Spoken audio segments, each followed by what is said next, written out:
Salut à tous les amis, avant de visionner la vidéo, je vous invite à vous abonner à la chaîne et de liker, ça fait toujours plaisir d'avoir du soutien. Enfin bref, je vous laisse, bon visionnage.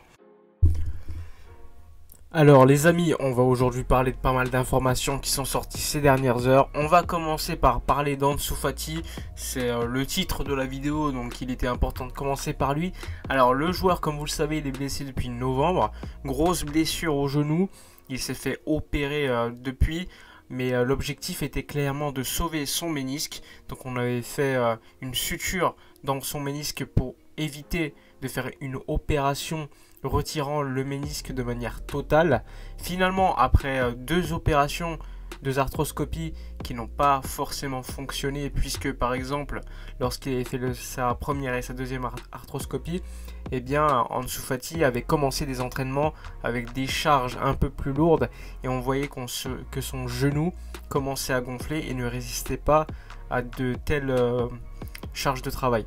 Du coup, troisième arthroscopie pour Ansu Fati qui a eu lieu en mars, fin mars. C'est au moment d'ailleurs où il avait fait un petit post sur Instagram pour parler de son moment de galère, qu'il va revenir, etc. Donc depuis, on sait qu'il est allé voir un chirurgien français à Lyon. Je vous en avais parlé lors d'une vidéo précédente. Et maintenant, il faut attendre. Il faut attendre pour voir si Ansu Fati a son genou qui répond bien au nouveau traitement, à la nouvelle opération. Dans le cas où son genou répond bien, il n'y aura plus d'opération de prévue pour Ansu Fati. Par contre, si son genou continue, là par contre une décision sera prise et la décision qui sera prise, ça sera de retirer le ménisque. Attention, retirer le ménisque, c'est pas non plus la fin de carrière d'Ansu Fati, loin de là. Il y a d'autres joueurs qui l'ont fait. Je pense notamment à Raphaël Varane qui a enlevé une partie de son ménisque et pourtant aujourd'hui ça reste un joueur de très haut niveau. Et le problème, c'est que quand tu retires ton ménisque, il faut pas rappeler quand même qu'Ansu Fati il n'y a que 18 ans, eh bien il va peut-être revenir à son niveau d'avant blessure pour encore au moins 7-8 ans, mais lorsqu'il aura par exemple la trentaine, ça va commencer à être très difficile pour lui de tenir physiquement. Il aura un genou qui va commencer à grincer. On l'a vu avec Luis Suarez. Luis Suarez, lorsqu'il a eu mal au genou, eh bien, il a refusé de se faire opérer. Il a continué de jouer avec cette gêne au genou. Finalement, grosse blessure au genou, il s'était fait opérer. Et au niveau physique, maintenant, on peut le dire, c'est quand même un autre joueur que ce qu'il était avant. Mais bon, Suarez était déjà un peu plus vieux qu'Ansu Fati. Donc Ansu Fati, s'il se fait opérer, s'il se fait retirer ce ménisque, attention, c'est pas la fin de sa carrière, loin de là, rassurez-vous. Mais bon, à long terme, c'est pas non plus une bonne nouvelle.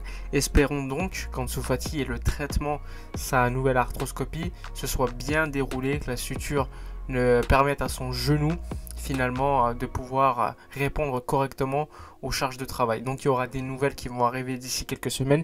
Ce qu'il faut savoir, c'est qu'il y a pas mal d'optimisme quand même autour d'Ansu Fati pour qu'il puisse revenir la saison prochaine à un bon niveau. Après, on ne sait jamais ce qui peut se passer.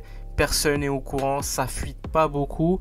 Tu as juste Javi Miguel, journaliste de AS qui suit le FC Barcelone, qui a pas mal d'informations concernant l'aspect médical et les joueurs, mais sinon ça fuite pas du tout. Et du coup, eh bien, la décision, elle a été prise par Ansu Fati, on l'a appris ce matin. Ansu Fati a finalement décidé de se faire opérer une bonne fois pour toutes, et du coup son absence sera de 2 mois, et ensuite il pourra revenir en espérant être au top pour la saison prochaine, sachant qu'il se fera opérer par un chirurgien qu'il avait vu il y a quelques semaines et par le chirurgien de la sélection portugaise.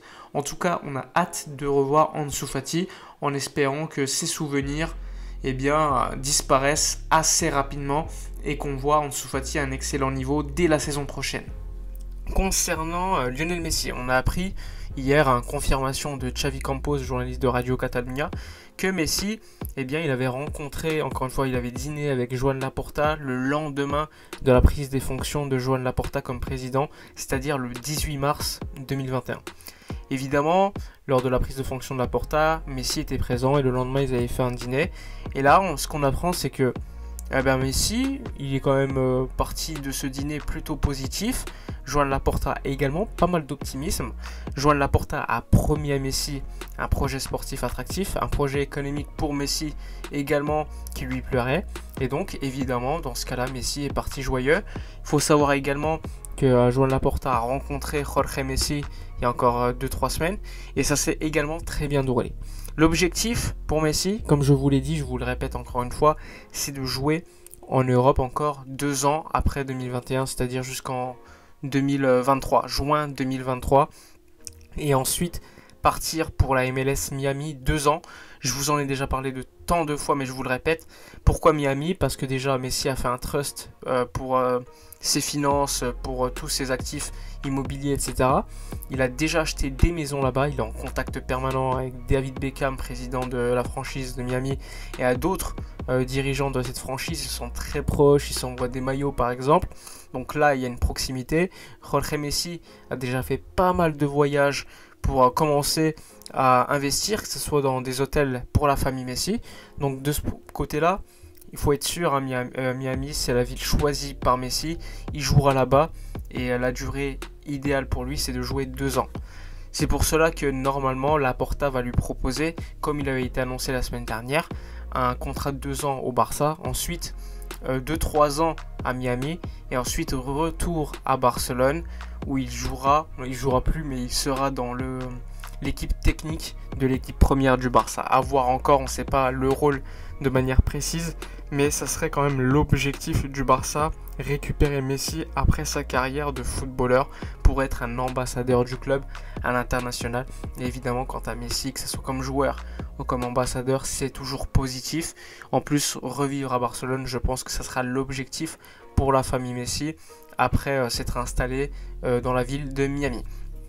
Enfin bref, alors il y a eu d'autres sujets. Memphis Depay, il y a des rumeurs qui sont sorties hier. Mundo Deportivo qui annonce dans sa une que mercredi dernier, Memphis Depay a été observé à Barcelone en train de visiter des maisons et donc lui serait donc favorable pour signer à Barcelone malgré une offre revue à la baisse par rapport à ce qui était proposé par la direction Bartomeu, un peu comme Eric Garcia. On sait qu'il y avait des offres d'Atlético Madrid, de l'Inter, mais pas que, il y a également la Juve qui était très intéressée parce que Memphis gratuit, c'est quand même très intéressant. Après, moi je vous cache pas que Memphis, s'il vient, c'est positif, mais jamais comme titulaire. Il faut que ça soit un joueur de banc qui t'apporte énormément de choses.